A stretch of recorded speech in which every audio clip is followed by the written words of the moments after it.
বন্ধুরা সবাই মিলে আড্ডা দিচ্ছি এমন সময় পকেটে থাকা ফোনটা বাজতে শুরু করে দিল। এক বালতি রাগ নিয়ে ফোনটা তুলে সব রাগ বদলিয়ে মিষ্টি ভালোবাসাতে পরিণত হলো। কারণ ফোনটা আম্মু করেছে। ফোনটা তুলতে আম্মু বলল, নিলয়, কোথায় তুই? জি আম্মু, আমি তো বন্ধুদের সাথে বাইরে আড্ডা দিচ্ছি। তাড়াতাড়ি তুই তোর নানা বাড়ি আয়। কিন্তু কেন আম্মু? যেটা বলছিস সেটা কর। বলে ফোন কেটে দিলেন। কী বার করা, বন্ধুদের সাথে আড্ডা মাটি করে নানু বাড়ির উদ্দেশ্যে রওনা হলাম। কিন্তু মাথায় একটা জিনিস কিছুতেই ঢুকছে না। কাল রাতে আম্মু আর আব্বু মিলে নানুর বাসায় গেছে, জিজ্ঞাসা করাতেও কিছু বলে নাই। আর এখন হুট করে জরুরি তলব। এসব ভাবতে ভাবতে নানু বাসায় চলে আসলাম। বাসায় গিয়ে আম্মু বলে ডাকাতেই আম্মু রাফির রুম থেকে বেরিয়ে আসলেন। আম্মু, কি হয়েছে? তোমাকে দেখে এত চিন্তিত দেখাচ্ছে কেন? সেটা পরে বলিস, এখন আমার সাথে চল। কোথায় আম্মু? রাফির রুমে। ঠিক আছে চলো। রাফি আমার মামাতো ভাই, অনেক ভালো আর আমার থেকে 1 বছরের ছোট। কিন্তু রাফি কি করলো? ওর তো পরীক্ষা হচ্ছে। একরাশ চিন্তা নিয়ে রাফির রুমে যেতেই দেখলাম সবাই ওই রুমে বসে আছে, সাথে ডক্টর। আম্মু, রাফির কি হয়েছে? কাল রাত থেকেই ও কেমন যেন করছে। পরে যখন তোর মামা ডক্টরকে ফোন দিয়ে বাসায় আনে, তখন ডক্টর বলে রাফি নাকি এখন মানসিকভাবে অসুস্থ। কিন্তু সকাল থেকে ওর শরীরে এতটাই জ্বর হয়েছে যে ও বিছানা থেকে উঠতে পারছে না। তাহলে ওকে হসপিটালে নাও। সেটার দরকার নাই, কিছু সময় হলেই ঠিক হয়ে যাবে। তাহলে থাক, আমাকে ডাকার কি আছে? রাফি তো আমাদের কথা শোনেই না, তাই তো তোমাকে ডেকে আনা হয়েছে। কিন্তু মামি, ওকে কি বলতে হবে? ওই কথা, ওর পরীক্ষা চলছে, তুই ভুলে গেছিস? একদমই না। তাহলে তাহলে কি ওর পরীক্ষা দেওয়া লাগবে না? সেটা রাফিকেই বল। ওকে অনেকবার বলছি কিন্তু শুনছে না। ঠিক আছে, আমি বলছি। রাফির কাছে গিয়ে, রাফি, ভাইয়া বলো।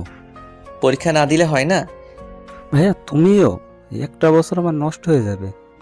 কিন্তু তুই তো অসুস্থ, পরীক্ষা দিবি কিভাবে? ভাইয়া আমি পরীক্ষা দিতে পারবো। চুপ, গাধা, এই অবস্থায় পরীক্ষা দিবে?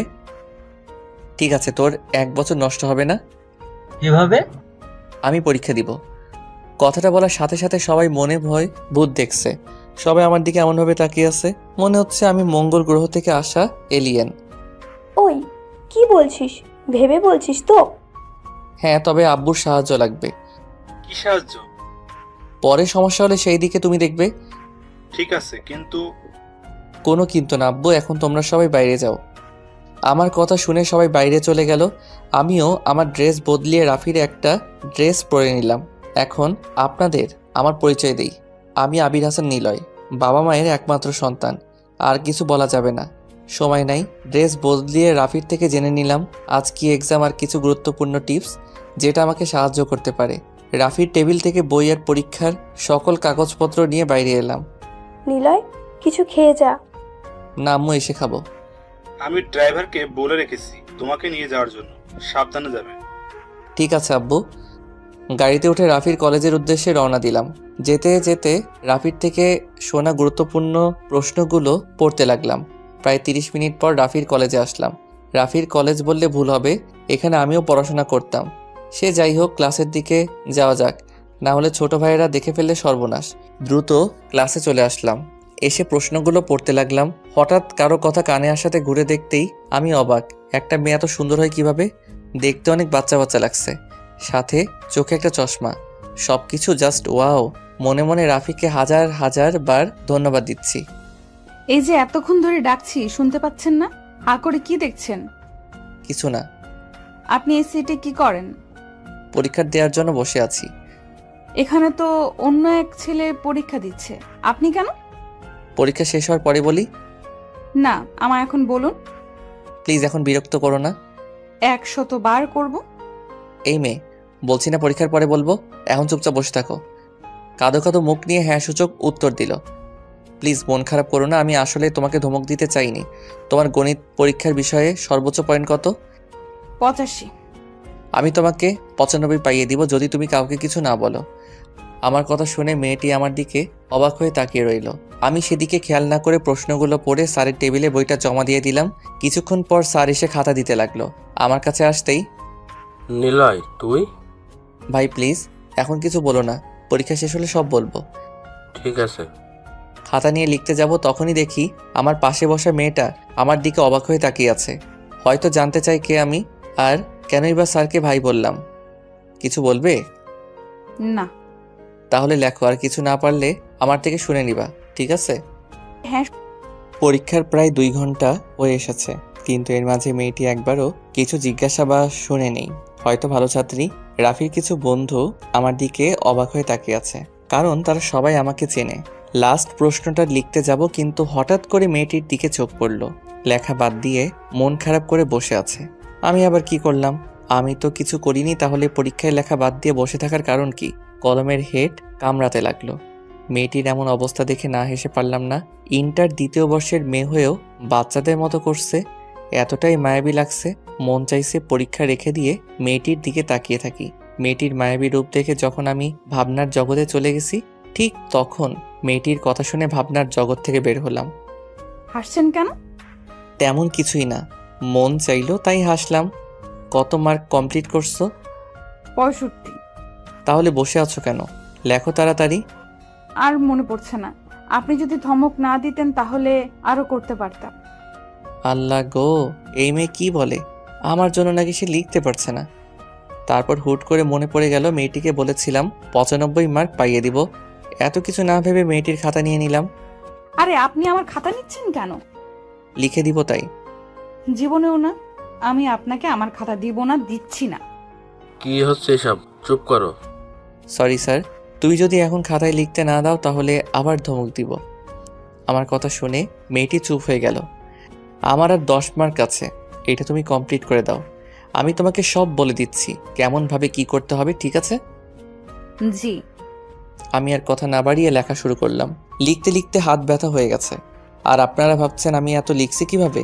সেটার কারণ হলো এর আগেও এই পরীক্ষা দিছি, সাথে আমি ইন্টার থেকে A+ পেয়েছি। যদিও আমি একটু ফাজিল, কিন্তু পড়াশোনা করি। পরীক্ষা প্রায় শেষ, ওয়ার্নিং বেলটাও পড়ে গেছে। হঠাৎ মেয়েটি আমাকে বলল, আর কত লিখবেন? সময় প্রায় শেষ আমার। খাতা আমাকে দিয়ে দিন। আমি আর কোনো কথা না বলে তাকে খাতা দিয়ে দিলাম, কারণ আমার 30 মার্ক করা শেষ। যেটা ওয়াদা দিছিলাম সেটা রেখেছি। হনুমান। কিছু বললে আমাকে? কই না তো। ও ঠিক আছে।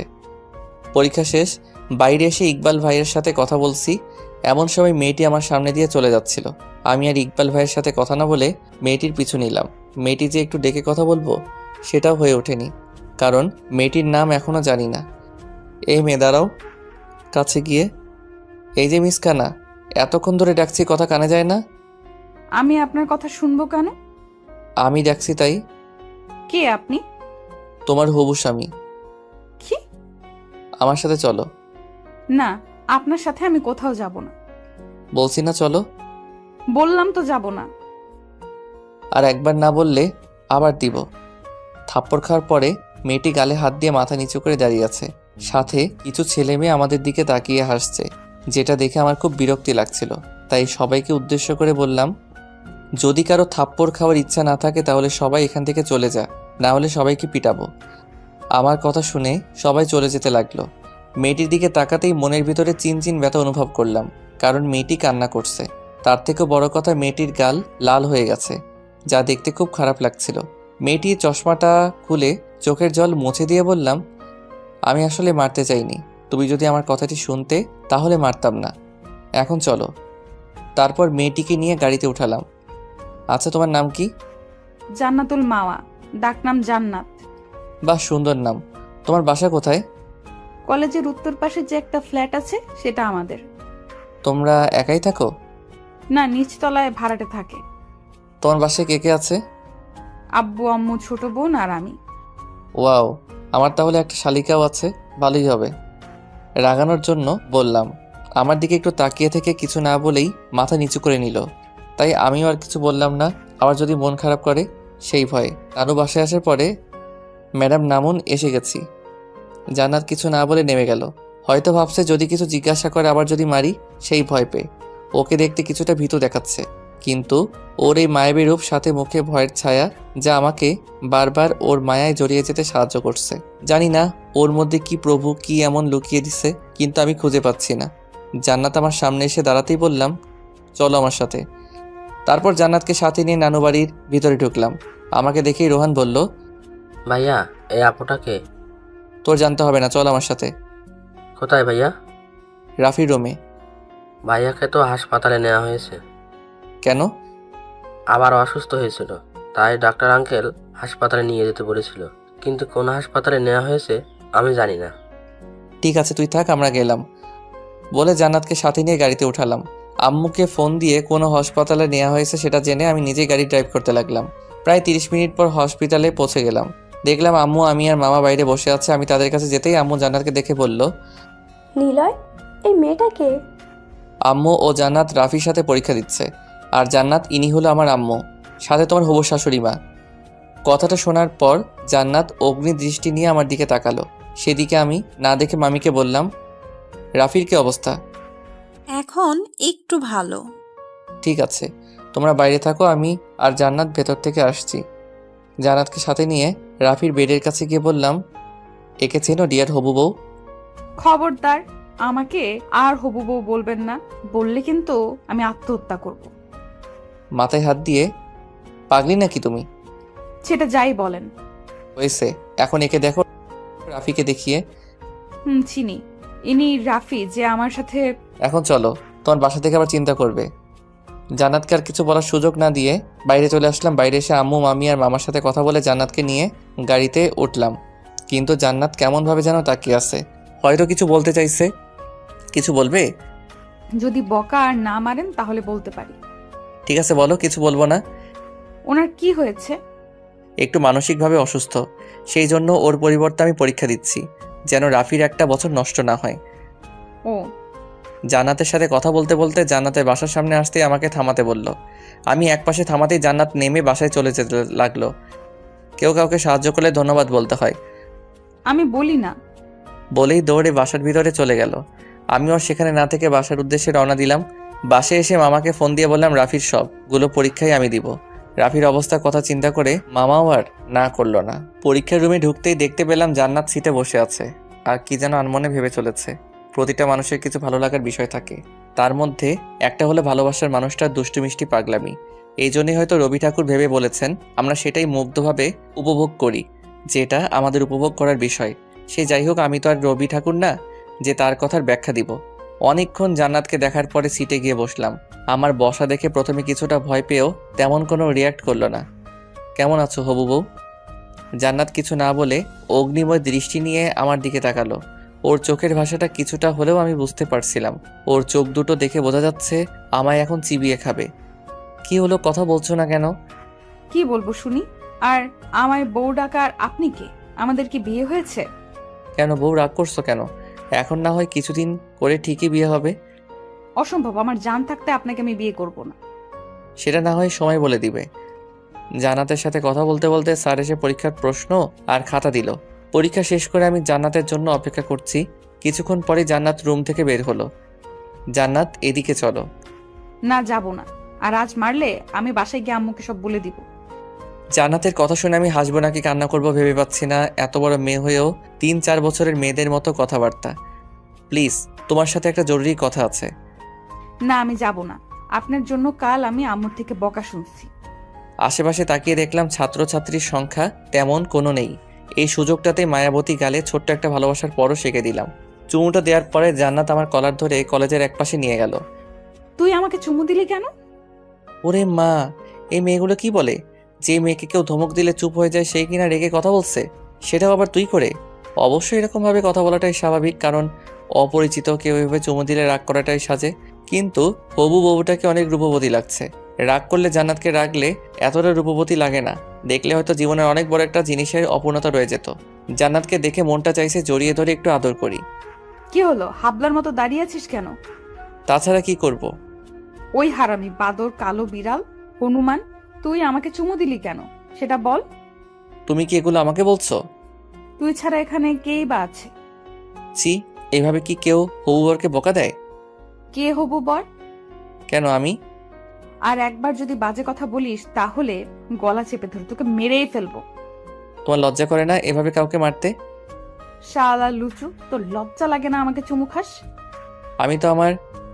তোর পায়ে পড়ি প্লিজ, আর বউ বলিস না। ঠিক আছে, আজ আর বলবো না। তারপর আর কোনো কথা না বলে জান্নাত চলে গেল। আমিও বাসায় চলে আসলাম। বাসায় এসে দেখি আম্মু বসে আছে। আমাকে দেখে, একটা সত্যি কথা বলবি? আমি কি মিথ্যা কথা বলছি কোনো? ডাহা মিথ্যা কথা, কারণ আমি সত্য বলা থেকে মিথ্যা কথা বেশি বলি। হ্যাঁ, আইছে আমার সত্যবাদী ছেলে। এখন তুই আমাকে সত্যি করে বল, ওই মেয়েটাকে কোন মেয়ে আম্মু? গতকাল যে হসপিটালে নিয়ে এসেছিলি। আসলে আম্মু আমি ওকে ভালোবাসি আর বিয়ে করতে চাই।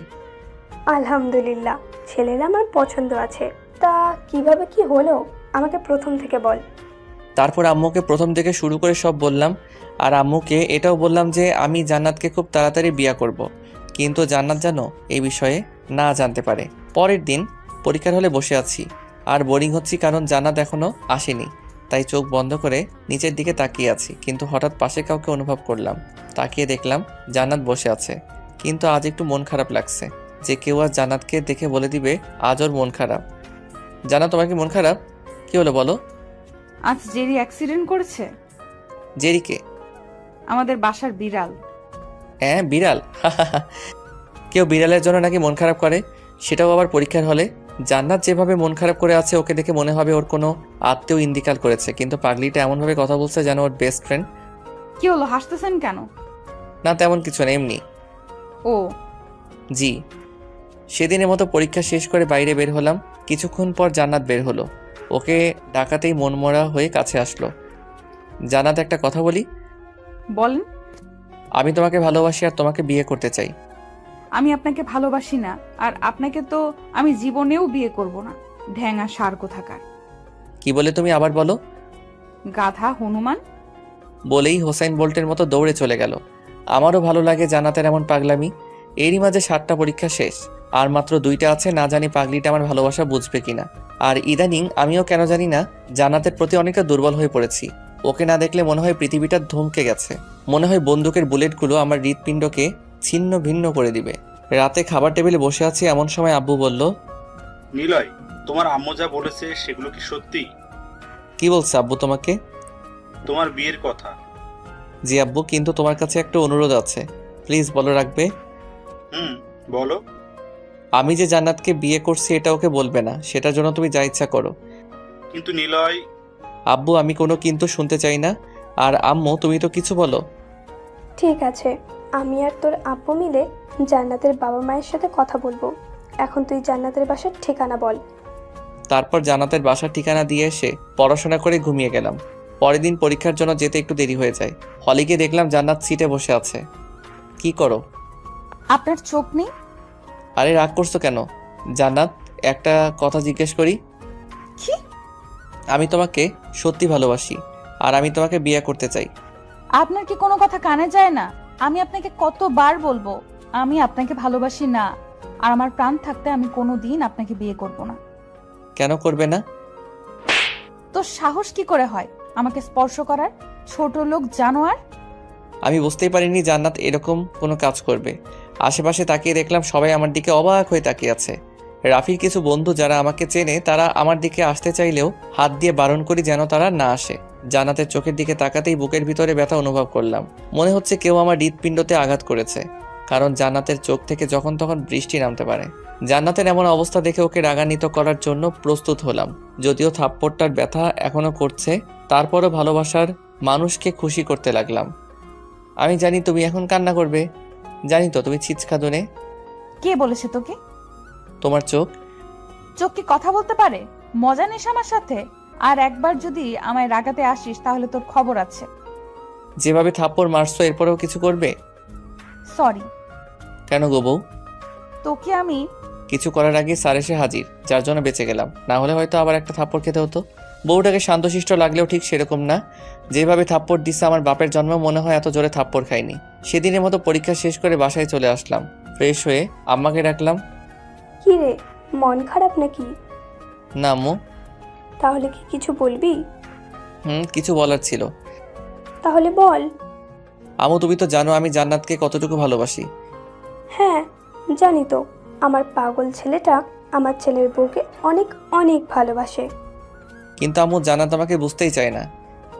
কেন বুঝতে চায় না সেটার কারণ জিজ্ঞাসা করেছিস কখনো জান্নাতকে? কি জিজ্ঞাসা করব, শুধু থাপ্পড় দেয়। আম্মু তুমি হাসছো কেন? তো নয়তো কি করব? তোর মতো ফাজিল ছেলেকে থাপ্পড় মারে কি কম কথা? আম্মু ঠিক আছে, এখন বল আমাকে কি করতে হবে। কিছু টিপস দাও। তারপর আম্মুর থেকে কিছু টিপস নিয়ে ঘুমিয়ে গেলাম। পরের দিন অর্থাৎ শেষ পরীক্ষা দিতে কলেজে চলে আসলাম। পরীক্ষার হলে ঢুকতে দেখতে পেলাম জান্নাত আজ অনেক হাসি খুশি। মনে মনে সৃষ্টিকর্তাকে হাজারবার ধন্যবাদ দিলাম, কেননা আম্মুর থেকে কিছু টিপস কাজে লাগাতে হবে। জান্নাতের কাছে যেতেই আমাকে অবাক করে দিয়ে জান্নাত বলল, আপনার সাথে আমার কিছু কথা আছে। বলো। না এখন না, পরীক্ষা শেষ হলে বলবো। জান্নাতকে এত হাসি খুশি দেখে আমারও কেন জানি না অনেক ভালো লাগছিল। তাই জান্নাতকে বললাম ঠিক আছে। পরীক্ষা শেষ করে বাইরে দাঁড়িয়ে আছি, এমন সময় জান্নাত এসে আমার সামনে দাঁড়ালো। বলো কি বলবে? অনেকটা আগ্রহ প্রকাশ করে কথাটি জিজ্ঞেস করলাম। আমার বিয়ে ঠিক হয়ে গেছে। কি তুমি আমাকে মিথ্যা বলছো, তাই না? আপনাকে মিথ্যা বলে আমার কি লাভ? বরং আমার তো আরো ভালো লাগছে। আপনি আমার পিছু নেওয়া বাদ দিবেন, আমাকে আর জ্বালাতে পারবেন না, আমার সাথে আর কথা বলবেন না। এক কথায় আমি এখন অনেক খুশি। জান্নাতের কথাগুলো কেমন যেন বুকের বাঁ পাশে এসে খুব জোরে জোরে আঘাত করছিল। তাই ওকে কথা থামতে বলে আমি বাসায় চলে আসলাম। জান্নাতের কথা শুনে যতটা খারাপ লাগছিল তার থেকেও দ্বিগুণ রাগ হচ্ছিল আব্বু আম্মুর প্রতি। বাসায় এসে ইচ্ছা মতো সবকিছু ভাঙতে শুরু করে দিলাম। এটা অবশ্য নতুন না, এর আগেও অনেকবার ভেঙেছি। আজ একটু বেশি রাগ হচ্ছিল, কারণ তারা আমার সব কথা রাখে, কিন্তু আজ কেন তারা আমার একটা চাওয়া পূরণ করতে পারলো না। এসব ভাবতে ভাবতে যখনই দেয়ালে থাকা আমার একটা ছবিতে বাড়ি দিছি, অমনি ছবিতে থাকা কাঁচ এসে হাত কেটে দিল, যার জন্য আর কিছু ভাঙতে পারা বয়ে উঠল না। নিজেকে অনেক দুর্বল লাগছিল। কাটা হাত নিয়ে কখন ঘুমিয়ে গেছি নিজেও জানি না। যখন ঘুম ভাঙলো দেখলাম আব্বু আম্মু আমার পাশে বসে আছে আর হাতে ব্যান্ডেজ করা। যখনই উঠতে যাব তখন আব্বু বলল, কি হয়েছে তোমার? এমন পাগলামো করছো কেন? কি হলো বল, কেন করছিস এমন? আব্বু আমি তোমাদের কাছে কি চেয়েছিলাম? কি চেয়েছো? আর তুমি চেয়েছো আমরা দেইনি, এমন কি জিনিস আছে? জান্নাত। জান্নাতে কি হয়েছে? জান্নাতের বিয়ে ঠিক হয়ে গেছে। কি? তার মানে তুই জান্নাতের বিয়ের কথা শুনে এসব ভাঙচুর শুরু করেছিস? হ্যাঁ, তাছাড়া কি করব? নীলয়ের মা, আমি শিওর তোমার ছেলে পাগল হয়ে গেছে। মানে কি বলতে চাইছো তুমি? ঠিকই তো বলছে, তুই একটা পাগল। আম্মু চুপ, তুই জানিস জান্নাতের কার সাথে বিয়ে ঠিক হয়েছে? না। আরে গাধা, তোর সাথেই জান্নাতের বিয়ে ঠিক হয়েছে, সেটাও সামনের মাসের 3 তারিখে। কিন্তু জান্নাত যে বলল। তুমি নিজেই তো বারণ করছিলা যেন আমরা কেউ জান্নাতকে না জানাই। আব্বু আম্মুর কথা শুনে মন চাইছে এখনই লুঙ্গি পরে ড্যান্স শুরু করি, কিন্তু আব্বু আম্মু পাশে থাকে কিছু করতে পারলাম না। আব্বু আম্মুকে জড়িয়ে ধরে হাজারবার চুমু খেলাম, সাথে কিছু পাম মারলাম। আম্মু আমাকে খাইয়ে দিয়ে চলে গেল। আমিও ভাবতে লাগলাম বিয়ের পর জান্নাতকে কিভাবে জ্বালাতন করা যায়। আমাকে কষ্ট দেয়া তুমি হারে হারে টের পাইবা শোনাবো। দেখতে দেখতে আমাদের বিয়ের দিনটাও কাছে চলে এলো। কাল আমাদের বিয়ে, সাথে জান্নাতকে জ্বালাতন করার প্রথম দিন শুরু হবে। আমাকে কি বলেছিলে আমাকে এই জীবনেও বিয়ে করবে না? এবার বুঝবা শোনা আমি কি করতে পারি। রুমের ভিতরে আনমনে এসব ভেবে চলেছি। পুরো বাসা হইচইতে মেতে আছে। রাফিও এখন অনেক সুস্থ, আর সবার আনন্দ করাটাও স্বাভাবিক। দেশের নামকরা বিজনেসম্যান, এয়ার কোম্পানির এমডি স্যারের ছেলের বিয়ে বলে কথা। রাফি এসে ডাকাতে ওর সাথে ছাদে গেলাম, দেখলাম সব হারামি বন্ধুরা বসে আছে। কিরে শালা, ভাবিকে তো পেয়েই গেলি। কেন, আমার কি পাওয়ার কথা ছিল না? তুই চাওয়ার পরও পাবি না, এমন জিনিস আমার মনে হয় পৃথিবীতে তৈরি হয়নি। তারপর ওদের সাথে অনেকক্ষণ আড্ডা দেওয়ার পরে রুমে এসে ঘুমিয়ে গেলাম। পরের দিন আম্মুর ডাকে ঘুম ভেঙে গেল। ঘুম থেকে উঠে ফ্রেশ হয়ে নিচে গেলাম। আরে নিলয় বাবু যে, কি খবর? আমার তো বিন্দাস, তোর কি খবর? এই তো চলছে। দেশে আসলি কবে? রাতের ফ্লাইটে। তা তোর বউয়ের নাম কি রে? জান্নাতুল মামা। খুব সুন্দর নাম। নীলার সাথে কথা বলে রুমে চলে আসলাম। আর হ্যাঁ, আপনাদের তো বলাই হয়নি নীলাকে। নীলা হলো আমার আম্মুর বোনের বড় মেয়ে, মানে আমার খালাতো বোন। নীলা আর ওর পরিবার কানাডা থাকে। ওর ছোট বোনের নাম রোজি। থাক আর জানতে হবে না। গোসল করার পর সবাই মিলে আমাকে সাহায্য করছে, কোনটা পরবো কোনটা পরবো না। সবাই মিলে আমাকে রেডি করার পরে রোজি বলল, ভাইয়া তোমাকে কিন্তু হেব্বি লাগছে। তাই নাকি? তোর ভাবিকে আমাকে দেখে ক্রাশ খাইবো? কি বলিস? আমার এত সুন্দর হ্যান্ডসাম ভাইকে দেখে ক্রাশ খাবে না? সেটা কি হয়? থাক আর পাম দিতে হবে না। না সত্যি ভাইয়া, তোমাকে একদম নায়কের মতো লাগছে। মন চাইছে একটা সেলফি তুলি। সব নিয়মকানুন মেনে কনের অর্থাৎ আমার শ্বশুরবাড়ির উদ্দেশ্যে রওনা দিলাম। যথাসময় জান্নাতের বাসায় এসে পৌঁছালাম। আমাদের গাড়ি আসা দেখে বাচ্চা ছেলে মেয়েরা হইচই করতে লাগলো। তারপর কিছু মানুষ আমাদের গাড়ি থেকে নামিয়ে বাসার ভিতরে নিয়ে গেল। কেন জানি না আমার মনটা অনেক ক্লান্ত হয়ে গেল। সবাই হয়তো বিয়ের দিনে অনেক হ্যাপি থাকে, আমিও ছিলাম, কিন্তু কেন জানি এখন ভালো লাগছে না। জয় দোস্ত, আমার কেমন জানি লাগছে। মানে কেমন লাগছে? ভালো লাগছে না। শালা বুঝতে পারছি, এখন ভাবির সাথে কথা বলবি তাই তো? আরে তেমন কিছু না। থাক, আর বলা লাগবে না, আমি দেখছি কি করা যায়। তারপর জয় আর মেহেদি চলে গেল। 5 মিনিট পরে আমাকে ওরা দুজন মিলে একটা রুমের ভিতরে দিয়ে গেল আর বলল, আমরা বাইরে অপেক্ষা করছি, কথা বলে আয়। আমি আর কিছু না বলেই রুমের ভিতরে গেলাম। দেখলাম জান্নাত বসে আছে। এখন আর কেন জানি না খারাপ লাগছে না। হয়তো জান্নাতকে দেখার জন্য এই মনটা ব্যাকুল হয়েছিল। কত সুন্দর চুপচাপ বসে আছে, হয়তো আমাকে এখনো দেখেনি। দেখলে এতক্ষণ মনে হয় থাপ্পড় খেতে হতো। সো মিসেস নিলয় কেমন আছেন? কথাটি বলার সাথে সাথে জান্নাত আমার দিকে তাকালো। ওর তাকানোর মাঝে অনেকটা ক্ষোভ বিদ্যমান ছিল। হয়তো ভাবছে আমি এখানে কেন। আপনি এখানে? তাহলে কে থাকবে? মানে তোমার আর আমার বিয়েই তো হচ্ছে। কি আজে বাজে কথা বলছেন? বেরিয়ে যান রুম থেকে। কেন বিশ্বাস হচ্ছে না? বিশ্বাস না হলে তুমি তোমার আম্মুকে এখন জিজ্ঞাসা করো। কিছুক্ষণ চুপ থাকার পর জান্নাত কান্না করতে লাগলো। এক পর্যায়ে রুম থেকে কান্না করতে করতে বেরিয়ে আসতে চাইলো, কিন্তু সেটাতে আর সফল হয়ে ওঠা হলো না। কোথায় যাচ্ছ? আমি এই বিয়ে করব না। তোর মতো চিটার লম্পটকে আমি জীবনেও বিয়ে করব না। তাহলে এখন কি করবে শুনি? আব্বুকে গিয়ে বলবো আমি এই বিয়ে করতে পারবো না। সব চাইলে কি হয়? তোমার আব্বুর সম্মানের কথা একবারও ভাববে না? আমি জানি তুমি এমনটাই করতে, তাই তো এরকম গেম খেলতে হলো। কারণ তোমার যে জেদ, যার কাছে সবাই কুপকাত। কিন্তু শোনাবো, এখন যে তোমার আর কোনো জেদকে সফল করতে পারবে না। নিজের মনে মনে কথাগুলো ভাবছি। এমন সময় জান্নাত আবার কান্নাকাটি শুরু করে দিল, যা আমার কাছে খুবই খারাপ লাগছিল। তাই বন্ধুদের সাথে করে সেখান থেকে চলে আসলাম। কিছুক্ষণ পর কিছু ছেলে ও মেয়েরা জান্নাতকে নিয়ে আসলো, কিন্তু এখন জান্নাতকে বাজে দেখাচ্ছে। চোখের কাজল লেপটে গেছে আর চোখ দুটো লালা হয়ে রয়েছে। মনে হচ্ছে আমাকে দেখার পর থেকে শুধু কান্নাই করেছে। কিন্তু পাগলিটাকে কি করে যে বোঝাবো খুব ভালোবাসি তোমাকে। জান্নাতকে এভাবে দেখে নিজের মধ্যে খারাপ লাগা বিরাজ করতে লাগলো। কোনো ভুল করছি না তো? নিজেকে প্রশ্ন করছি, কিন্তু কোনো উত্তর পাচ্ছি না। যথাসময়ে আমাদের বিয়েটা হয়ে গেল। শুনেছি বাসরাত সবার জন্য স্বপ্নের আর রোমান্টিক হয়, কিন্তু আমার জন্য মোটেও তা হচ্ছে না। প্রায় 30 মিনিট ধরে বাসর ঘরে দাঁড়িয়ে আছি, আর ওদিকে বউ আমার বিছানার উপরে বসে কান্না করছে। কান্না করছে তো করছে, যা থামার নামগন্ধ কিচ্ছু নাই। কেন যে কান্না করছে কিছু বুঝতেই পারছি না। আরও কিছুক্ষণ দাঁড়িয়ে থাকার পরে জান্নাতের কাছে গেলাম। কান্না করছো কেন? কি হলো বলো? খবরদার আমার পাশে বসবি না। অনেকটা ডাক দেখিয়ে কথাটি বলল। জান্নাতের এখন চেহারা দেখে ভয় পাবার মতো। জান্নাত আমার দিকে যেভাবে তাকিয়ে আছে তা দেখে আমার 1 নাম্বার পেয়ে যাওয়ার অবস্থা। তারপরে বললাম, তুমি এভাবে রাগ করছো কেন? তোকে কি বললাম? একটাও কথা বলবি না। আরে আমি কি করেছি বলবে তো? কি করেছিস মানে? তুই আমাকে জোর করে বিয়ে করলি কেন? জোর করেছি মানে? তুই যদি এইভাবে প্ল্যান না করে আমাকে বিয়ে করতি, তাহলে আমি কিছু বলতাম না। কিন্তু তুই আমার সাথে গেম খেলে বিয়ে করেছিস। এটাকে আমি জোর বলবো না তো কি করব? একদমে কথাগুলো বলল। মেয়েটা কথাও বলতে পারে। আমি যে এখন তার স্বামী সেটা হয়তো ও মনে করছে না। তুই তোকারি করে কথা বলছে।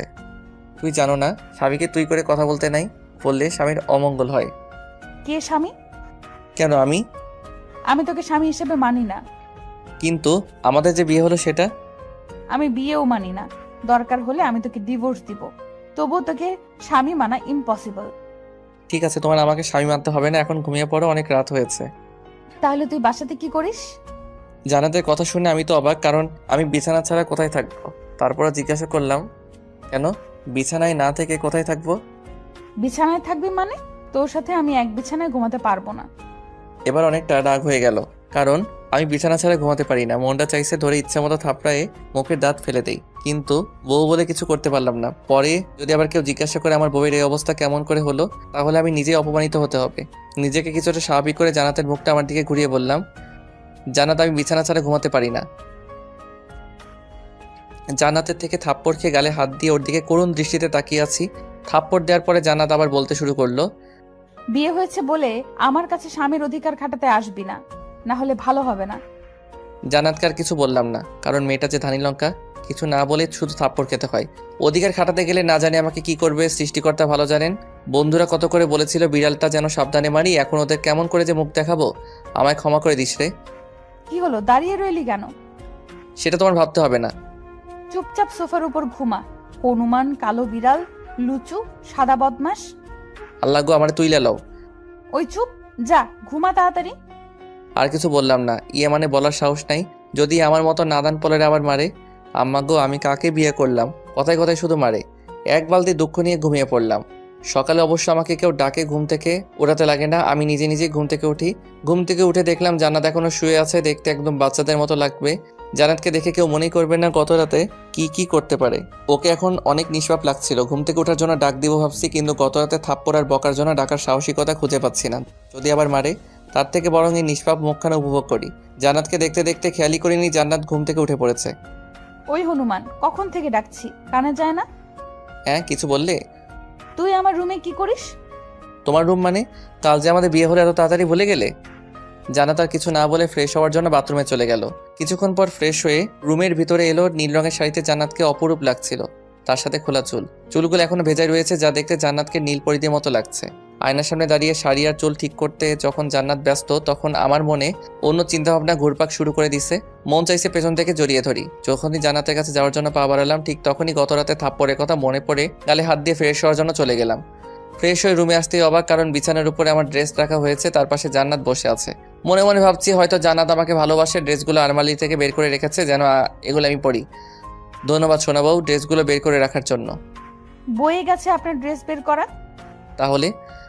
আপনার মা এসে আমাকে বলল এগুলো বিছানার উপর রেখে দিতে, তাই রাখছি। এখন চলুন, নিচে আমাদের জন্য অপেক্ষা করছে। জান্নাতের কথা শুনে এখন কেন জানি না অনেক খারাপ লাগে। কি করেছি আমি? শুধু ভালোই তো বেসেছি, আর সেই ভালোবাসাটা নিজে করে পাওয়ার জন্য এক ধরনের জোর করে বিয়ে করেছি।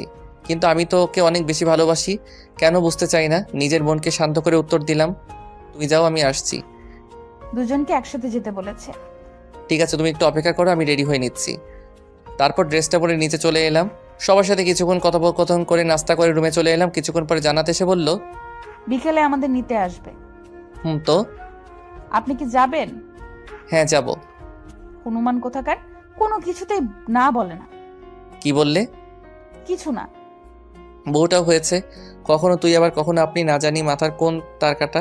শান্তশিষ্ট থাকা তো অনেক কিউট লাগলেও একদমই কিউট না, পেতনি একটা। সর্বদা শুধু বকার মার খেতে হয়। বিকেলে জান্নাতের বাসা থেকে কিছু মানুষ এসে আমাকে আর জান্নাতকে সাথে করে নিয়ে গেল। জান্নাতের বাসার সবাই মিশুক হলেও আমি তাদের মতো না, কেমন যেন সবার সাথে কথা বলতে আমার লজ্জা লাগে। এরই মাঝে জিতু, জান্নাতের ছোট বোন, বয়স আনুমানিক 7 বা 8 হবে, আমার কাছে এসে বলল, দুলাভাই, আপনার কি মন খারাপ? কই না তো। আপনি কারোর সাথে কথা বলছেন না, তাই জিজ্ঞাসা করলাম। না জিতু, আমি আসলে তোমাদের সবার মতো মিশুক না, তাই এখানে বসে আছি। ও, এখন চলেন, রাতের খাবার খাওয়ার জন্য আপনাকে ডাকছেন, সবাই অপেক্ষা করছে। ঠিক আছে চলো। তারপর জিতুর সাথে নিচে গিয়ে রাতের খাবার খেয়ে রুমে চলে আসলাম।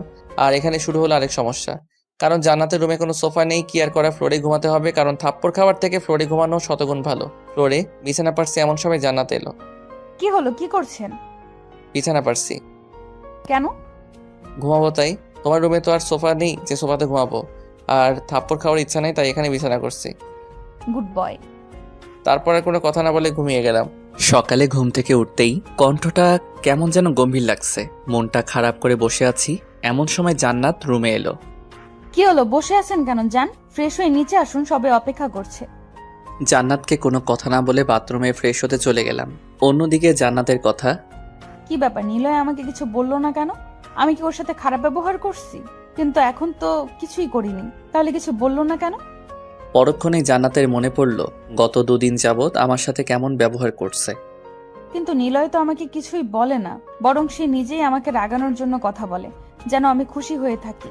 কিন্তু আমি ওর সাথে যা করছি সেটা কি ঠিক করছি? না না, এটা কখনো ঠিক হতে পারে না। আমি কিছুদিন পরেই নিলয়ের থেকে মাফ চেয়ে কাছে টেনে নেব, কিন্তু এত সহজে আমাকে হার মানা চলবে না। রুমের মধ্যে জান্নাত আনমনে একা একা কথা বলছে।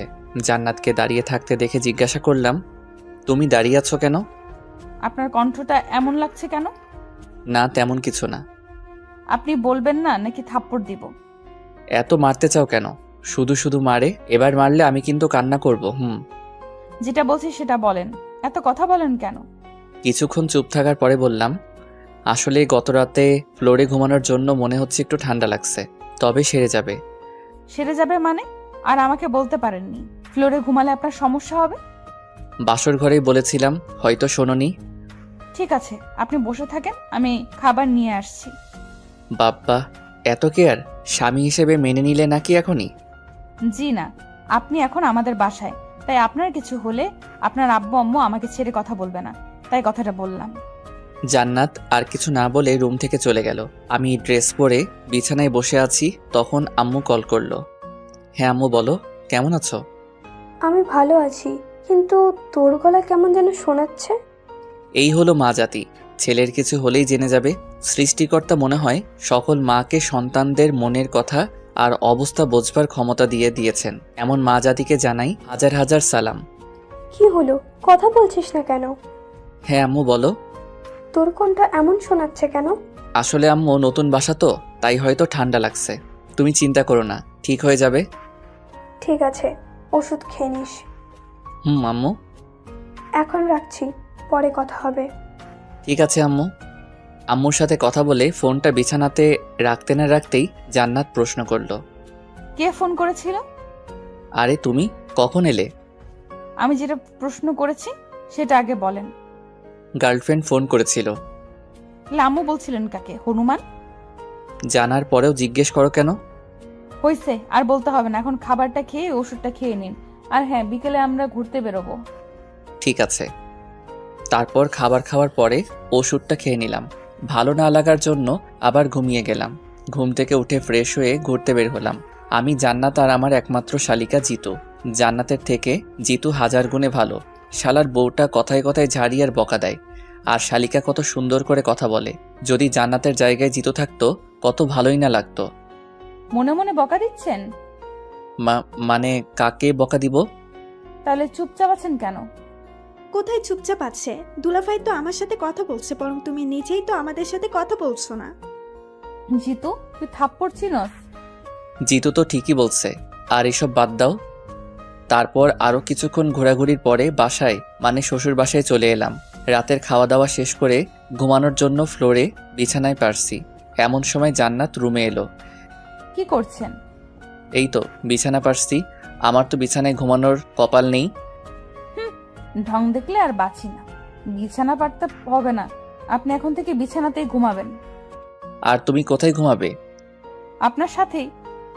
জান্নাতের কথা শুনে মনে হচ্ছে আমি কিছুক্ষণের জন্য মঙ্গল গ্রহে চলে এসেছি। এত খুশি হওয়ার প্রয়োজন নেই, মাঝখানে কোলবালিশ থাকবে। আর ভুলেও যদি আমার কাছে আসেন তাহলে আপনার খবর আছে, মনে থাকে যেন। আরে কি যে বলো, আমি কি তোমাকে বিরক্তি করতে পারি? দেখো তুমি নিজেই আমাকে ডিস্টার্ব করবে। হয়েছে, আর কথা না বলে ঘুমান। জান্নাতের সাথে আর কোনো কথা না বলে ঘুমিয়ে পড়লাম। সকালে যখন ঘুম ভাঙলো অনুভব করলাম আমার বুকের উপর কিছু একটা আছে। চোখ খুলতেই আমার চোখ কপালে ওঠার মতো অবস্থা। জান্নাতের মাথা, সেটাও আবার আমার বুকের উপর। এ যেন রবার্ট ব্রুসের মতো। আনন্দ লাগছে, মনে হচ্ছে আমি অনেক বড় কিছু জয় করে নিয়েছি। যখন আমি জান্নাতকে দেখতে ব্যস্ত, ঠিক তখনই বারবার জান্নাতের কিছু চুল এসে তার মুখে আছড়ে পড়ছে, যা আমার কাছে অনেক বিরক্তিকর লাগছিল। তাই চুলগুলো সরিয়ে জান্নাতকে দেখতে লাগলাম। এভাবে কিছুক্ষণ থাকার পর জান্নাতের ঘুম ভেঙে যায়। বিষয়টা লক্ষ্য করে বললাম, গুড মর্নিং সোনা বউ। Good morning. জান্নাতের এখনো হয়তো পুরোপুরি ঘুম ভাঙেনি। ঘুম ভাঙলে হয়তো আমার 14 গোষ্ঠী উদ্ধার করে ফেলতো।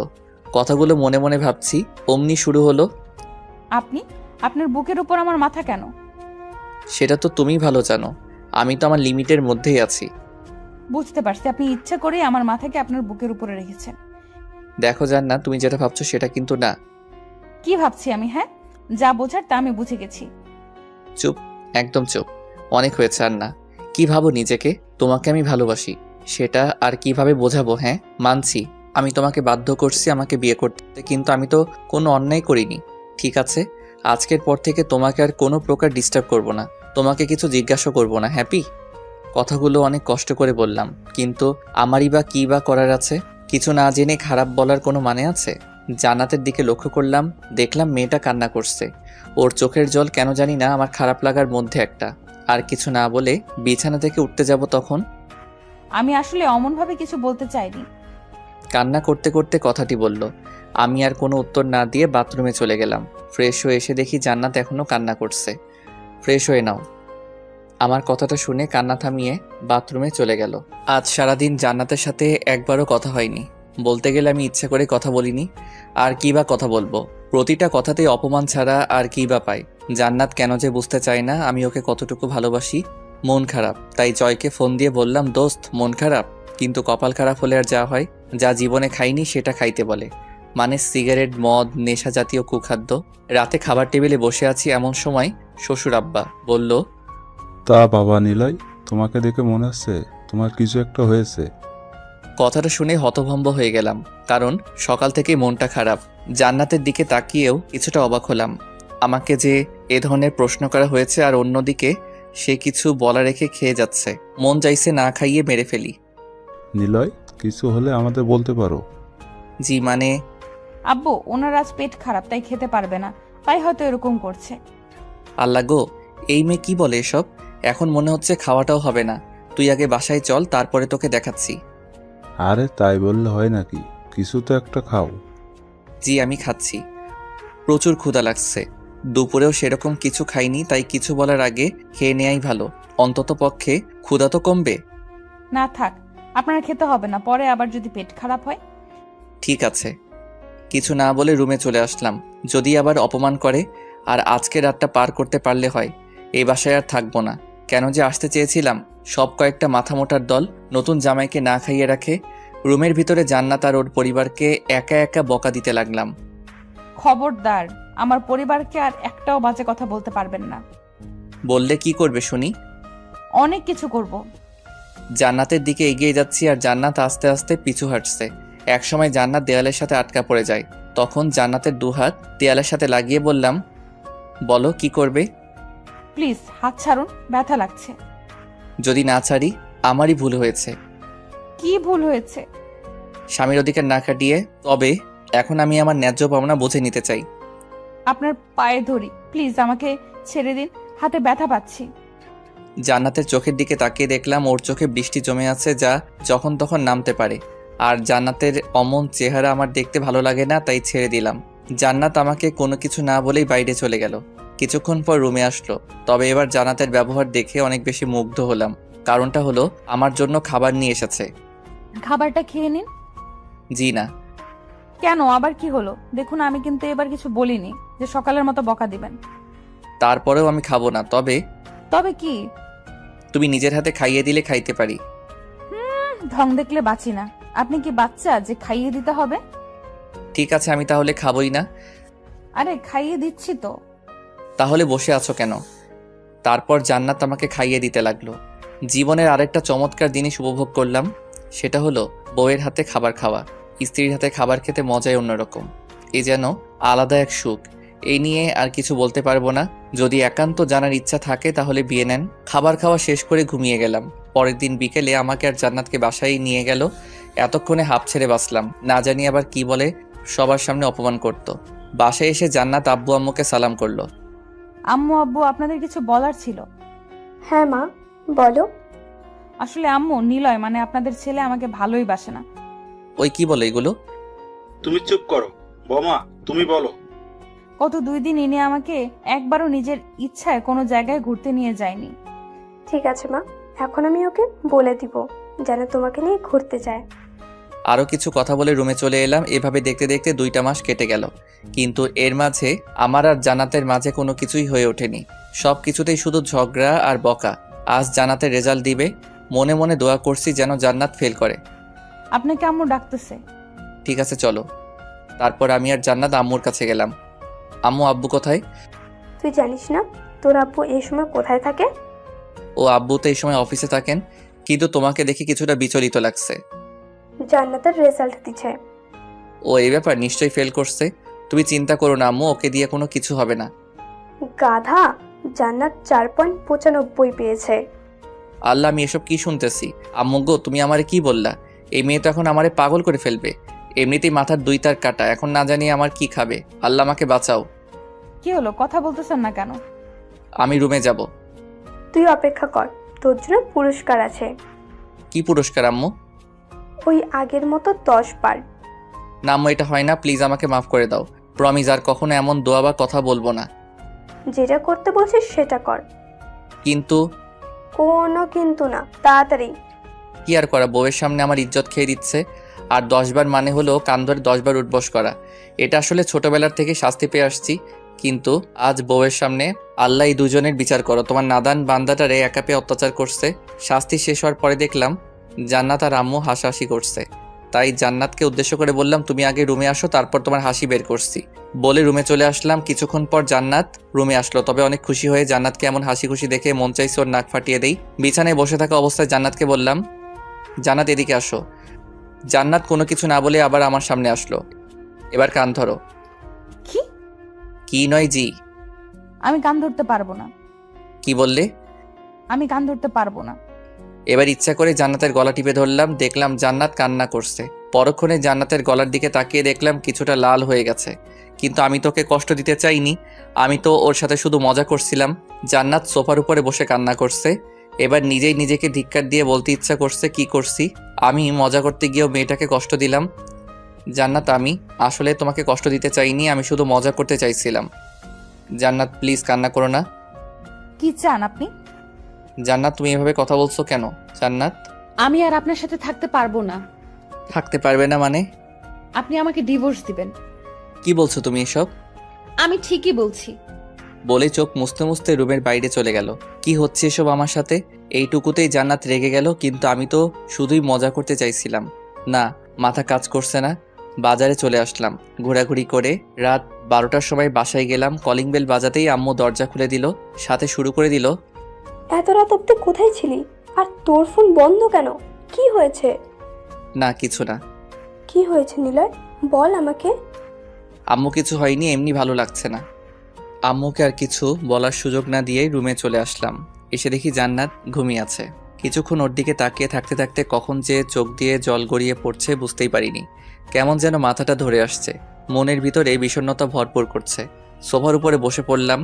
জান্নাতের কথাগুলো এখনও কানে শুনতে পারছিলাম। ডিভোর্স। জান্নাত আমাকে এতটাই ঘৃণা করে যার কারণে আমাকে ডিভোর্স দিয়ে দিবে। হয়তো আমি ওর জন্য নয়, আমি ওর যোগ্যই না। ঠিকই তো, আমি তোকে বাধ্য করেছি আমাকে বিয়ে করতে। এটা তো জোর করে বিয়ে করা বোঝায়। ঠিক আছে, আমি তোমার জীবন থেকে চলে যাব। শুধু তোমার একার জীবন থেকে নয়, সবাইকে ছেড়ে চলে যাব অচিন দেশে, যেখান থেকে চাইলেও কেউ ফিরে আসতে পারবে না। আজকে চোখটাও বাদ মানছে না, সেই কখন থেকে জল পড়েই চলেছে। উঠে দাঁড়িয়ে জান্নাতের মাথার কাছে বসলাম। কেমন নিষ্পাপ চেহারাটা, আর তাকে কিনা আমি কষ্ট দেই। জান্নাতের মাথায় হাত দিয়ে বললাম, জানো জান্নাত, আমি অনেক খারাপ, অনেক পচা। শুধু শুধু তোমাকে কষ্ট দেই। তোমাকে কত কিছু বলতাম, তোমার মাথার তার নাকি কাটা। কথাটা বলেই হেসে দিলাম। জানো জান্নাত, আমি তোমাকে ছাড়া কখনো থাকতে পারবো না, আর তোমার কথাও ফেলতে পারবো না। জানো, তুমি যখন আমাকে অপমান করতে খুব খারাপ লাগতো, কিন্তু পরক্ষণেই যখন মজা করতে তখন সব খারাপ লাগা হারিয়ে গিয়ে ভালোবাসা খুঁজে পেতাম। তোমার কোনো দোষ নেই, সব দোষ আমার। আমি হয়তো তোমার যোগ্য ছিলাম না, হয়তো এখনো না, আর আমার মনে হয় পরবর্তীতেও আমি তোমার যোগ্য হতে পারবো না। এইটুকু বলেই থেমে গেলাম। ভিতরে থেমে কথা বের হচ্ছে না। অনেক কষ্ট লাগছে কথা বলতে, আর পারছি না। জান্নাতের কপালে একটা চুমুকে পাশের রুমে চলে আসলাম, কারণ আমি জানি জান্নাতকে আমি যত দেখব ততই আমি দুর্বল হয়ে পড়ব। মনে মনে ঠিক করলাম 6 মাস পরে আমি জান্নাতকে ডিভোর্স দিয়ে দিব। বিছানায় শরীরটা এলিয়ে দিতেই ঘুমিয়ে পড়লাম। ঘুম ভাঙতেই গেল, চোখ খুলে দেখলাম আম্মু আব্বু আর জান্নাত পাশে দাঁড়িয়ে আছে। জান্নাতের দিকে তাকিয়ে দেখতে পেলাম জান্নাত কান্না করছে। হয়তো গতকালের ঘটনাটা এখনো মনে করে কান্না করছে। আমি কিছু বলতে যাব তার আগে আব্বু বলল, নিলয়, তোমার এমন অবস্থা কি করে হলো? মানে কি হয়েছে আমার? কি হয়েছে মানে? তোর হাতে যে স্যালাইনের সুচ লাগানো, সেটার প্রতি খেয়াল আছে? কি হয়েছে বাবা তোর? প্লিজ আমাদের বল। এতক্ষণ খেয়ালই করিনি আমার হাতে সুচ লাগানো, কিন্তু আমার হঠাৎ এই অবস্থায় আমি নিজে অবাক হচ্ছি। কি হয়েছে আমার? আম্মু, আমার কি হয়েছে? সেটা তো আমরা তোর থেকেই শুনতে চাইছি। মানে কি বলতে চাইছো তুমি? তোর কিসের এত চিন্তা, যার জন্য তোর এই অবস্থা? মানে আজ সকালে যখন জান্নাত আমাদের ডেকে এই রুমে নিয়ে আসলো, তখন তোকে ডাকার পরেও তুই কোনো রেসপন্স দিচ্ছিলি না। তাই ডক্টরকে ফোন দিয়ে আসতে বলে তোর বাবা। ডক্টর এসে বলল তুই নাকি অতিরিক্ত চিন্তা করছিস, তাই তুই নাকি মানসিকভাবে অসুস্থ। এখন বল তোর কি হয়েছে? আম্মু, আমার কিছু হয়নি, তুমি একদম চিন্তা করো না। আর এখন তোমরা যাও, আমি একটু বিশ্রাম করব। আমার কথা শুনে আব্বু আম্মু চলে গেলেও জান্নাত আমার দিকে করুণ আর্তনাদে তাকিয়ে আছে। জান্নাত, আমি আসলে সরি তোমার সাথে জোর করে বিয়ে করার জন্য, কিন্তু আমি তোমাকে সত্যি অনেক বেশি ভালোবাসি। জান্নাত কিছু না বলেই দৌড়ে রুম ত্যাগ করলো। 2 দিন বাসায় থেকে রেস্ট নিলাম, এখন অনেকটা সুস্থ মনে হচ্ছে। নিচে এসে দেখি আব্বু আর জান্নাত বসে আছে। আমাকে দেখে আব্বু বলল, নিলয়, আমি চাই এখন থেকে তুমি আর জান্নাত একই সাথে ভার্সিটি যাবে। মানে আব্বু? মানে জান্নাতকেও তোমার ভার্সিটিতেই ভর্তি করানো হয়েছে। কিন্তু আব্বু, বিয়ের পরেও? বিয়ে হয়েছে তো কি, তোকে যেটা বলা হয়েছে সেটা করবি, ব্যাস। আমি আর কিছু বললাম না। জান্নাত হয়তো নিজেই পড়াশোনা করতে চায়, যেখানে জান্নাতের পুরো ভবিষ্যৎ পড়ে আছে। মনে বলার সাহস পেলেও মুখে বলার সাহস নেই। কেন বলবো আমি? জান্নাত তো আমাকে সহ্যই করতে পারে না, আর সেখানে আমার কিনা কথা তার ভালো লাগবে বলে মনে হয় না। আব্বু আমার সাথে কথা বলে রুমে চলে আসলাম। পরের দিন ভার্সিটি যাওয়ার জন্য রেডি হচ্ছি, এমন সময় জান্নাত হাতে একটা চিরকুট নিয়ে আমার সামনে এসে দাঁড়ালো। কিছু বলবে? জান্নাত কিছু না বলে হাতে থাকা চিরকুটটা দিয়ে বাথরুমে চলে গেল। জান্নাতের ব্যবহার দেখে অনেক অবাক হলাম। কিছু না ভেবে চিরকুটটি পড়ার জন্য খুলে ফেললাম। লেখা ছিল, একটু অপেক্ষা করুন, আমি রেডি হয়ে নিচ্ছি, তারপর একসাথে যাব। কথাগুলো পড়ে হতাশ হয়ে পড়লাম। আমাকে তুমি এতটাই ঘৃণা করো যার জন্য সামান্য কথাটা অবধি বলতে পারলে না? চিরকুটটা হাতে নিয়ে এসব ভাবছি, এমন সময় জান্নাত এলো। ওকে সাথে করে নিচে গেলাম। আব্বু আম্মুর সাথে কথা বলে ভার্সিটির উদ্দেশ্যে রওনা হলাম। বাসা থেকে ভার্সিটির দূরত্ব কম হওয়ায় তাড়াতাড়ি চলে এলাম। তারপর জান্নাতকে তার রুমটা দেখিয়ে বন্ধুদের কাছে এলাম। সবাই মিলে আড্ডা দিচ্ছি, এমন সময় দেখলাম জান্নাত আমাদের দিকে আসছে। একটু শুনবেন? হ্যাঁ বলো। ওই যে দেখছেন কিছু ছেলে দাঁড়িয়ে আছে, কেন, কি হয়েছে? আমাকে দেখে অনেক বাজে বাজে মন্তব্য করছে। জান্নাতের কথা শুনে মাথায় আগুন জ্বলে গেল। সাকিবের হাতে থাকা স্ট্যাম্প নিয়ে দৌড়ে ছেলেগুলোর কাছে এলাম। ওদের সবাইকে উদ্দেশ্য করে বললাম, ওই মেয়েটাকে কে কি বলেছে? সব ছেলে চুপ হয়ে গেল, কারণ তারা সবাই আমাকে চেনে। আমাকে বললে ভুল হবে, আমার রাগকে চেনে। কিন্তু পাশে থাকা একটা ছেলে বলল, আমি বলেছি, আর মেয়েটা যে হট দেখতে। আর কিছু বলার আগেই স্ট্যাম্প দিয়ে এলোপাতাড়ি মার শুরু করলাম। মারতে মারতে কখন মাথা ফেটে গেছে বুঝতেই পারিনি। জয়, সাকিব সহ আমাকে থামাতে পারছে না। আমার উদ্দেশ্য একটাই, একেবারে মেরে ফেলবো। এমন সময় কে যেন আমার হাতের স্ট্যাম্প ধরে ফেললো। চেহারা না দেখে দিলাম একটা কষে থাপ্পড়। থাপ্পড়টা দেওয়ার পরে যেন আমার শরীর থেকে জান বের হয়ে যাওয়ার অবস্থা, কারণ সেখানে আর কেউ না, জান্নাত ছিল। থাপ্পড় এতটাই জোরে দিছি যার জন্য জান্নাত সেন্সলেস হয়ে গেছে। আশেপাশে তাকিয়ে দেখলাম ভিড় জমে গেছে। জয়, সাকিব, রাহুলকে বললাম, তোরা এই জানোয়ারটাকে দেখ, আমি জান্নাতকে নিয়ে হসপিটালে যাচ্ছি। জান্নাতকে জরুরি বিভাগ থেকে ট্রিটমেন্ট করে নিয়ে বাসায় এলাম। এরই মাঝে 2 দিন আর স্কুলে যাইনি। আজ সকালে রাহুল ফোন দিয়ে ভার্সিটি আসতে বলল, আর আমারও বাসায় থাকতে ভালো লাগছিল না, তাই ভার্সিটি যাওয়ার জন্য রেডি হচ্ছিলাম। এমন সময় জান্নাত এলো। কিছু বলবে? বলো, কি বলবে? আবার মারবেন না তো? আরে তোমাকে মারতে যাব কেন বলো? আমিও ভার্সিটি যাব। কিছুক্ষণ চুপ থাকার পর জান্নাতকে রেডি হতে বললাম। নিচে বসে আম্মুর সাথে কথা বলছি, তখন জান্নাত রেডি হয়ে নিচে এলো। তারপর আম্মুকে বলে আমি আর জান্নাত বের হলাম। একটা কথা বলি? বলো। চলেন আজ রিক্সা করে যাই।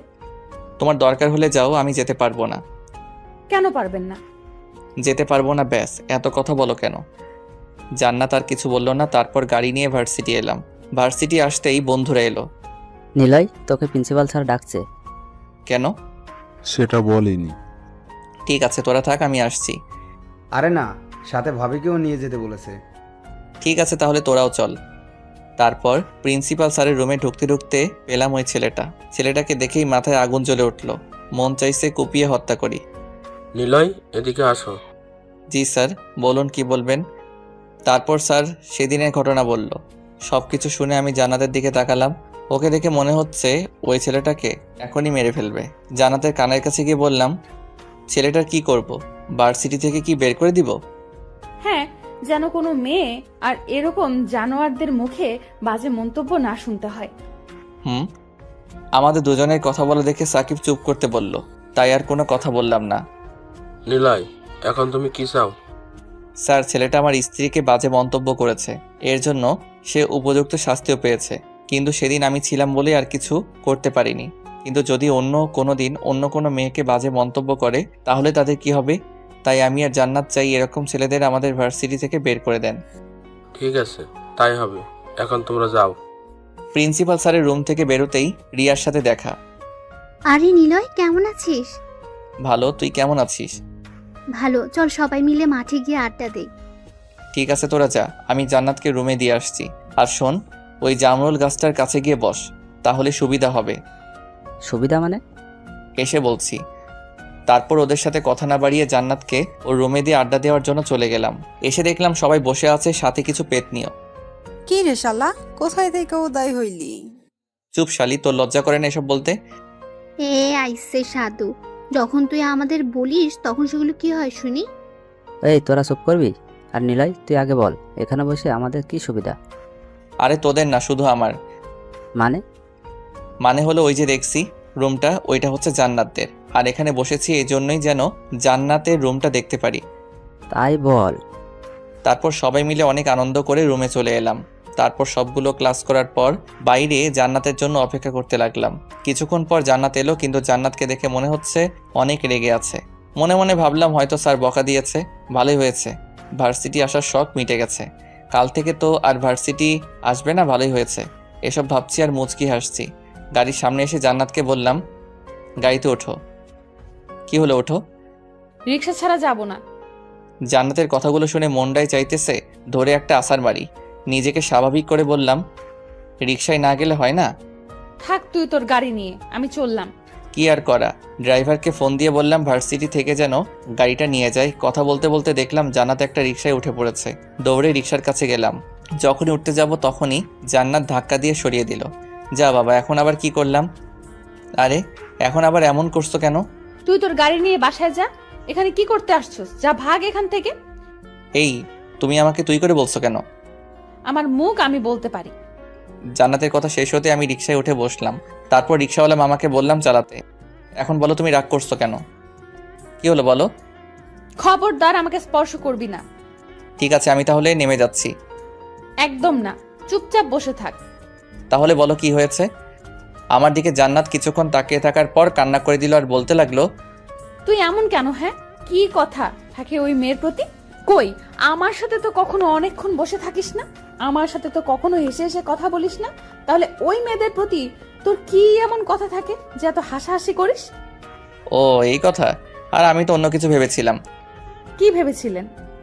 কিছু না। তার আগে তুমি বলো, আমি অন্য মেয়ের সাথে কথা বললে তোমার খারাপ লাগে কেন? আমার মানে? আমার না লাগলে কার লাগবে? তার মানে তুমি? হ্যাঁ, আমি তোকে অনেক ভালোবাসি, সেই বিয়ের পর থেকে, কিন্তু বলিনি। যখন আপনি আমাকে মজা করার সময় গলা টিপে ধরেন তখন আমার অনেক কষ্ট হচ্ছিল, তাই ওইসব বাজে কথা বলেছিলাম। কিন্তু আপনি যখন বাসায় আসছিলেন না তখন অনেক কান্না করেছিলাম। রাতে যখন আপনি বললেন আপনি আমাকে ছেড়ে চলে যাবেন তখন যেন আমার অনেক কান্না করতে ইচ্ছে করছিল, কিন্তু করিনি। সেদিন রাতে এক মুহূর্তের জন্য দু চোখের পাতা এক করতে পারিনি।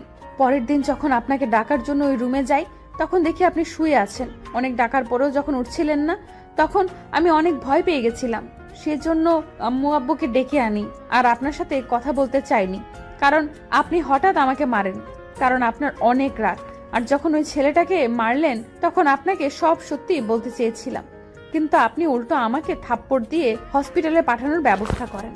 আর শোনেন, আমি এসব ডিভোর্স নিতে পারবো না, কিন্তু আপনি যদি আমাকে মারেন তাহলে আমি একদম আমার আব্বুর বাসায় চলে যাব। জান্নাতের কথা শুনে আমি তো রীতিমতো অবাক। কি বলে মেয়েটা? আমাকে কষ্ট দেওয়ার জন্য এসব করেছে? জান্নাতের কথা শুনে চোখ দিয়ে জল গড়িয়ে পড়লেও মুচকি হেসে জান্নাতকে জড়িয়ে ধরলাম। ঠিক আছে পাগলি, আর কখনো তোমাকে কষ্ট বা মারবো না, শুধু আদর করব।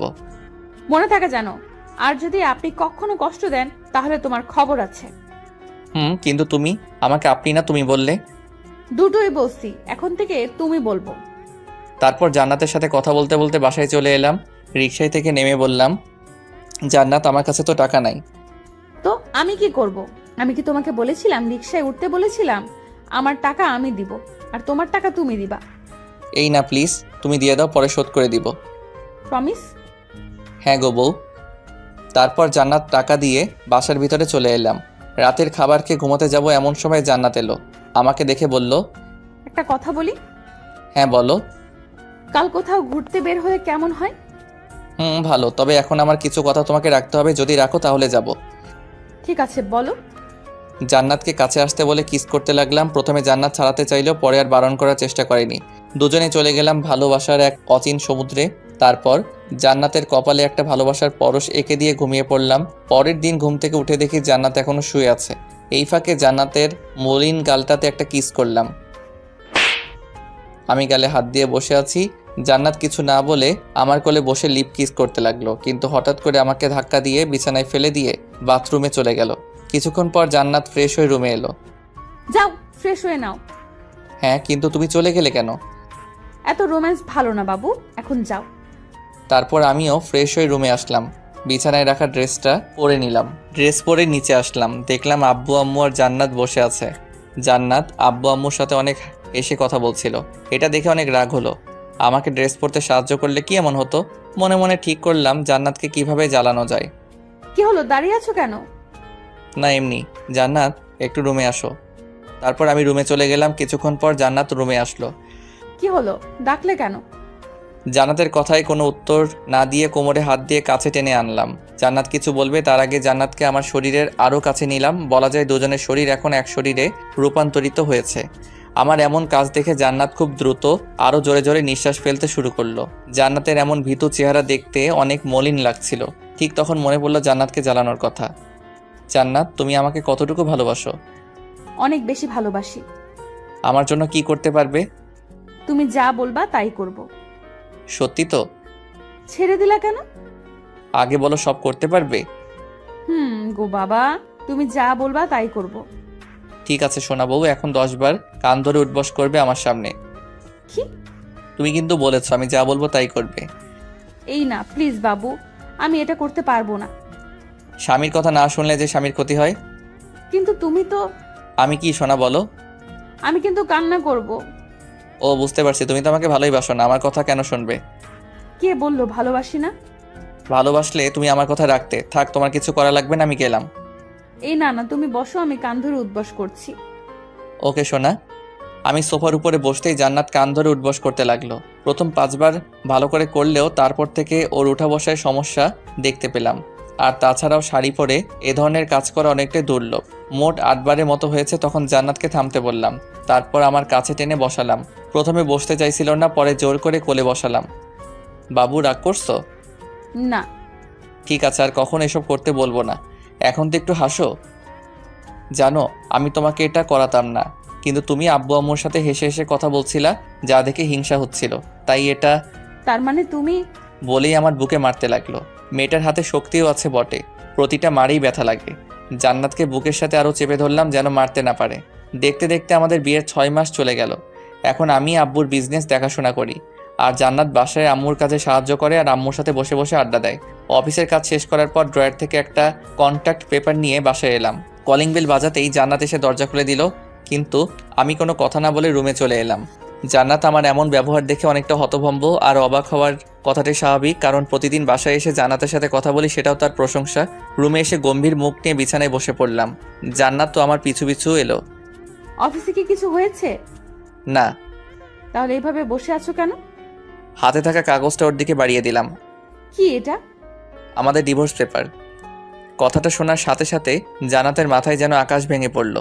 হাতে থাকা কাগজটা ফ্লোরে পড়ে গেল। জান্নাতের দিকে তাকিয়ে দেখলাম আমার দিকে করুণ চাহনিতে তাকিয়ে আছে। আমি সাইন করে দিছি, এখন তুমি করলেই হবে। জান্নাত এবার কেঁদে দিল, আর এত জোরে জোরে কান্না শুরু করলো যে নিচ থেকে আম্মু আমাদের রুমে এসে পড়ল। কি হলো মা, কান্না করছিস কেন? আম্মু তোমার ছেলে আমাকে ডিভোর্স দিবে। মানে কি বলছিস এসব? বিশ্বাস না হলে নিলয়ের থেকেই শোনো। নিলয়, জান্নাত এসব কি বলছে? আম্মু, জান্নাত একদম মিথ্যা কথা বলছে। আমি মিথ্যা বলছি তাই না? তাহলে এই কাগজটা কিসের? দেখি, আমাকে দেখতে দে। আম্মুর কাগজটা পড়ে হেসে দিল, সাথে আমাকে বলল, গাধা তোর বুদ্ধি আছে দেখছি। এটা শুনে জান্নাতের চোখ তো লাল বর্ণ ধারণ করলো। তার মানে আম্মু তুমিও তোমার ছেলের পক্ষ নিয়ে কথা বলছো? না রে মা, নিলয় তো। আম্মু তুমি এখন যাও। আম্মু চলে গেল। এখন তুমি কাগজটা পড়ো। কাগজটা পড়ে হেসে দিল, কারণ কাগজটায় লেখা ছিল যদি আমাদের মধ্যে কখনো ঝগড়া হয় তাহলে সেটা রাতের মধ্যেই ক্লিয়ার হয়ে যাবে, আর যদি কখনো বিচ্ছেদের কথা ওঠে তাহলে আমাদের মধ্যে যতদিন না অবধি 50টা সন্তান না হয় ততদিন আমাদের বিচ্ছেদ হবে না। তারপর জান্নাত কন্ট্রাক্ট পেপারে সাইন করে দিয়ে আমার বুকে মুখ লুকিয়ে কান্না করতে লাগলো। আরে পাগলি, কান্না করছো কেন? আমি অনেক ভয় পেয়ে গেছিলাম। তুমি এখন প্রমিস করো এমন ভয় আর কখনো দেখাবা না। ঠিক আছে, এই কান ধরে বলছি, এমন কাজ আর দ্বিতীয়বার আর কখনো করব না। হনুমান বর আমার। পাগলি। তারপর রাতের খাবার শেষ করে রুমে চলে এলাম। কিছুক্ষণ পর মহারানীর আগমন হলো, মানে জান্নাত এলো। আচ্ছা শোনো না। কি বলো? চলো আজ ছাদে গিয়ে রাতের আকাশটাকে উপভোগ করি, অনেক ভালো লাগবে। ঠিক আছে চলো। জি না, তুমি আমাকে কোলে করে নিয়ে যাবা। কি? তোমার মতো আটার বস্তাকে কোলে নিয়ে উপরে গেলে আমি একদম উপরে চলে যাব? চুপ গাধাটা, যেটা বলছি সেটা করো। কি আর করা, বউকে কোলে নিয়ে ছাদে উঠতে হলো। ছাদে দোলনা থাকে, দোলনার কাছে গেলাম। আগে জান্নাত দোলনার উপরে বসলো। তুমি আমার কোলে মাথা রেখে শুয়ে পড়ো। না থাক, এত ভালোবাসা দেখাতে হবে না, পুরো মাজাটাই ব্যথা হয়ে গেছে। ঠিক আছে, তাহলে আমি রুমে চলে গেলাম। আরে আরে সোনা বউ, কই যাও? আমি তো শুধু মজা করছিলাম। তুমি বসো আর আমায় আদেশ করো, আর সেগুলো আমি পালন করি, ঠিক আছে? পাগল। আর তুমি আমার পাগলি। হনুমান একটা। তুমি যেসব বলো, তোমার লজ্জা করে না? লজ্জা কিসের? আমার বরকে আমি বলবো, তাতে লজ্জা পাওয়ার কি আছে? দরকার পড়লে আরো কিছু বলবো। তোমার কোনো সমস্যা? না, আমার কি সমস্যা হবে? ঠিক আছে, তাহলে আরো বলছি। ডায়নোসর, কালো বিড়াল, হারামি, গুন্ডা, লুচ্চা, বদমাস। আরও কিছু বলবে তার আগেই জান্নাতের মুখটা বন্ধ করে নিলাম। আপনার আবার ভাইবেন না কিস করছি, হাত দিয়ে মুখ চেপে ধরছি যেন আর না বলতে পারে। জান্নাত কিছুক্ষণ চেষ্টা করার পরেও যখন পেরে উঠছিল না, ঠিক সেই সময় হাতে কামড় দেয়। আউচ! কামড় দিলে কেন? 100 বার দিব। তুমি আমার মুখ চেপে ধরে রাখবে আর তোমাকে কিছু বলবো না? এটা কি হয় সোনা? দেখো তো হাত কি হয়ে গেল। ওলি আমার বাবুটা লিয়ে। আচ্ছা কাছে আসো, এখন তোমায় একটু আদর করি। না থাক, আমার আদর লাগবে না। আরে আসো তো আগে। থাক, আপনাদের আর জানতে হবে না।